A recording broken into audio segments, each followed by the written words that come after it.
హైదరాబాద్ మహానగరాన్ని అటలెత్తించినటువంటి మూసీ వరద ప్రవాహం క్రమంగా తగ్గుముఖం పట్టింది.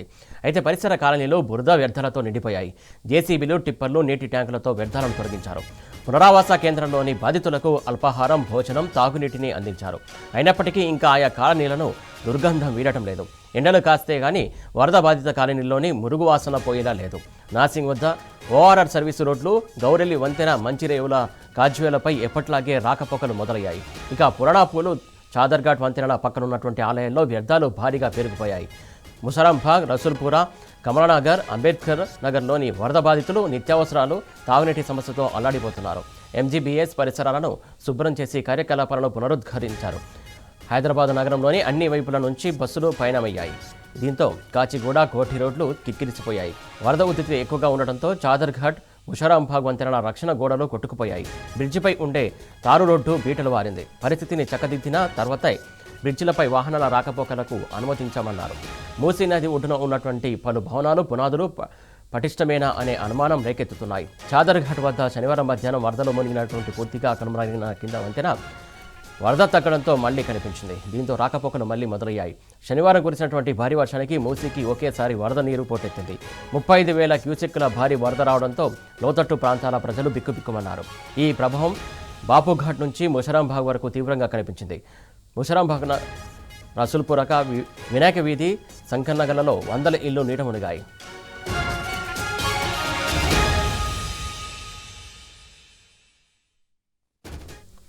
దీనికి సంబంధించి తాజా అప్డేట్స్ అందించడానికి మా కరెస్పాండెంట్ అరవింద్ సిద్ధంగా ఉన్న లైవ్ ద్వారా.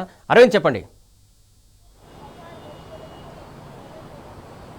సురేష్, ఏదైతే చూసుకుంటే ఒకేసారిగా జంట జలాశయాల నుండి కాంగ్రెస్ ప్రభుత్వం ఎలాంటి హెచ్చరికలు లేకుండా కూడా వరద నీరు వదలడంతో ఇప్పటికే ప్రజలు అస్తవ్యస్తంగా అయ్యారు, కల్లోలమయ్యారు. ఒక రాత్రి చాలంటూ ఇప్పటికే తీవ్రంగా మండిపడుతుంటున్నారు.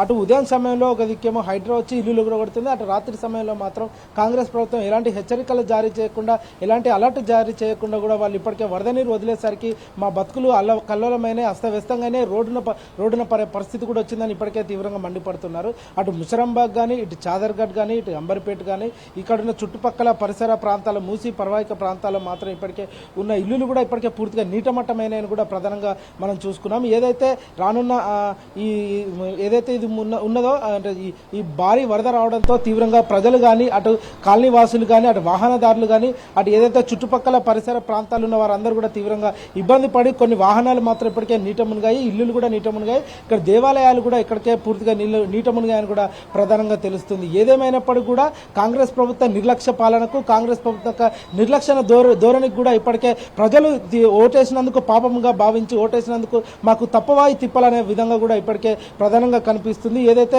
వాళ్ళు ఇంట్లో అంటే ప్రధానంగా చూసుకుంటే చాదర్ఘాట్ దగ్గర కూడా అటు ఆ ఏరియా పూర్తిగా మునగడంతో ఏదైతే ఒక అమ్మాయి పెళ్లి అంటే 2 రోజులలో పెళ్లి పెట్టుకున్నారు.